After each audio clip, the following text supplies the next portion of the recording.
Programang ito ay rated SPG, striktong patnubay at gabay ng magulang ang kailangan.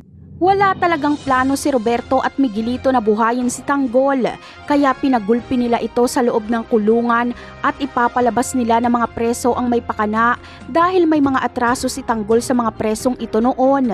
Ang hindi nila alam ay napakatibay ng katawan ni Tanggol, kaya nagawa niyang tiisin ang sakit ng katawan. Ngunit may plan B pa si Miguelito. Ito ay ang patayin si Tanggol sa paglabas nito at si David ang kanyang nautusan. Nakaabang din ang puwersa nila Miguelito para kung sakaling pumalpak si David ay sila ang tatapos kay Tanggol. Pero hindi nila inaasahan ang nangyari dahil dinumog si Tanggol ng media at ng mga taga-suporta nito. Kaya naman, hindi maisagawa ng mga gerero ang plano nila kay Tanggol. Pati si David ay hindi maputukan si Tanggol dahil napapalibutan ito ng mga taga-suporta at media. Kapag magpaputok si David ay hindi niya tatamaan si Tanggol dahil hindi naman siya asentado. Mahuhuli lang siya.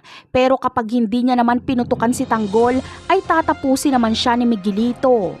Ang kaganapan na ito ay papabor kay Tanggol. Makukuha niya kasi ang simpatsya ng mga tao.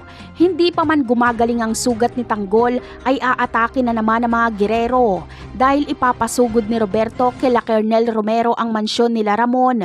Pero palpak dito ang kapulisan dahil wala silang dadatnan sa mansyon. Samantala, maaalala ni Roberto ang babaeng lumapit sa kanya para makipagkilala noong salo-salo noong ipinakilala si Tanggol. Ang babaeng yon ay walang iba kundi si Divina. Alam ni Roberto na gusto noon ni Divina na makipag-alyansa sa kanya. Kaya si Divina ang lalapitan ni Roberto. Pangangakuan niya ito ng kapangyarihan at proteksyon basta traidorin lang ni Divina si Tanggol.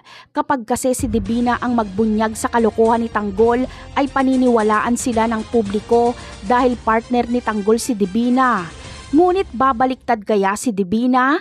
Yan ang aabangan natin sa mga susunod na episode. Paalam!